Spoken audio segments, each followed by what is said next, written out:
I have a few people this year who are thinking about downsizing, selling their big home, moving into a condo, which, by the way, for anybody thinking about doing that right now, I think is a very good time because the condo market is in the absolute dumps and you could get a really good deal on a nice big condo right now, 12 to 1500 square feet.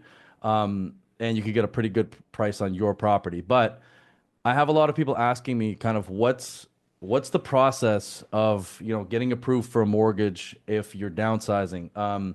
If you're selling a property and buying something else. Can you get into that a little bit? Yeah, totally. So it's very similar to the first process, just understanding with the client, what are they going to walk away with from their sale? So we use a conservative number on the sale because often you're going to buy before you sell. So we don't want to have a sticker shock that we've, assumed a 1.5 sale price and it comes in at 1.4. So we always buffer a bit. We figure out how much equity is going to be in your sale. So sale price minus your fees, so realtor, HST, and legal minus your mortgage amount, and that's your surplus. And then we take your surplus and, often people downsizing, they want to free up cash. They want to free up money to put into their, savings for retirement or whatnot. And so we figure out, okay, we're selling for 1.5, we're buying for 900.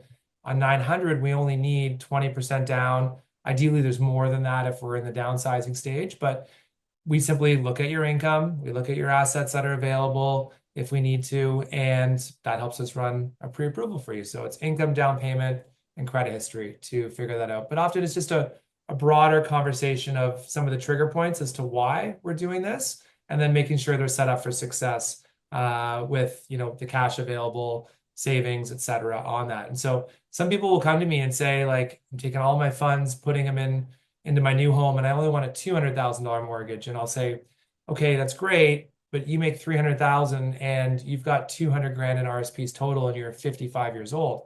If we took $100,000 of the savings or equity in your home and put that in your RSP, if it's available, you're going to get a $53,000 tax return. So I just made you 53,000 on your net worth by putting it on your mortgage there. And if I show you the That's math on and that and money, and that's Dave Thompson right there. Okay. there you go. Right? It's just like what good realtors do.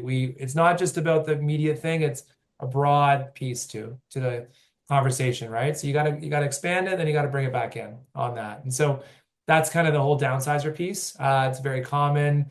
Life goes on, right, Alex? Like if the market's quiet, I'm not worried, you're not worried. We've done this for a long time. We know that if it's quiet, demand just builds. And just like we saw last April, May, the market went pretty crazy for a 6-week window there where